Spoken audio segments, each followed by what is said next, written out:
পরিশ্রম হয়তো আমার একটু ঘাম ঝরাতে পারবে, কিন্তু আমার মনোবলকে ছোট করতে পারবে না।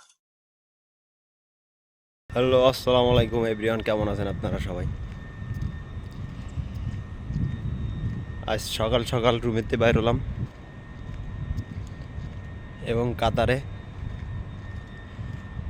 সকালে এই তাপমাত্রা মনে করেন 34 ডিগ্রি সেলসিয়াস। এত তাপমাত্রা যে সকালেই মনে করেন মানুষ, দেখেন আমি ছাড়া রাস্তাঘাটে মানুষ দেখা যায় না,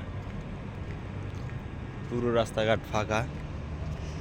মানে খুব গরম কাতারে, যে গরমগুলো মনে করেন মানুষের সহ্য করা সম্ভব না।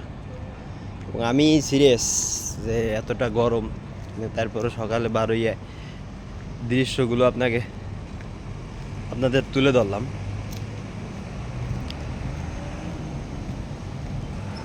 যে এই গরমের ভিতরেও আমাদের কাম করা লাগে, এবং আজকে হয়তো কামে যায়নি, তারপরও কাম যেদিন হয় এই গরমেও মনে করেন আমরা কাজ করি এবং পরিশ্রম করে 12টা-1টা পর্যন্ত পরিশ্রম করে তারপরে রুমে আসি।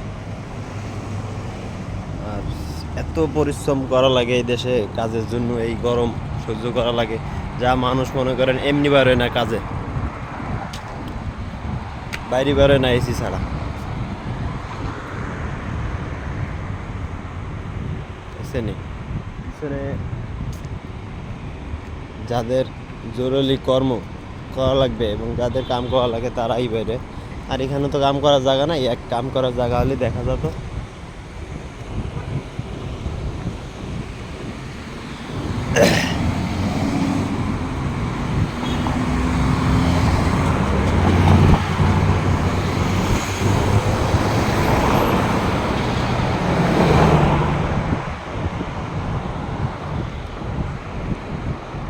তবে পরিশ্রম মানুষকে ছোট করে না, তাই পরিশ্রম করবেন ভাই ব্রাদার।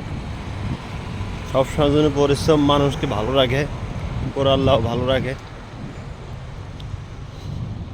আর অন্তপক্ষে মানুষের সাথে বেইমানি করবেন না, মানুষের সাথে সবসময় চেষ্টা করবেন ভালো আচরণ করার জন্য, এবং হিংসে মন নিয়ে মানুষের সাথে চলবেন না। দুনিয়া বাঁচবেন কতদিন এই চিন্তাটাও করবেন যে আপনি মানুষের সাথে এইভাবে করলি পরবর্তীতে আমার এই হিসেবটা দেয়া লাগবে কি না। সবসময়ের জন্য এই জিনিসটা মাথায় রাখবেন, তাহলে ভালো থাকবেন ইনশাল্লাহ।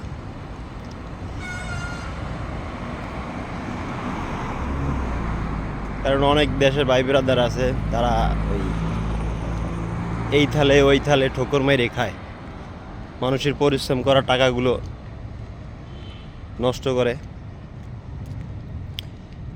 নষ্ট করে কি তাদের টাকাগুলো ভরা মেরে খায়। মানে যারা কষ্ট করে চলে তাদের টাকাগুলো কীভাবে খাবে, অনেক সাবজেক্ট আছে যে সাবজেক্টগুলো মনে করেন বইলে শেষ করতে পারবো না।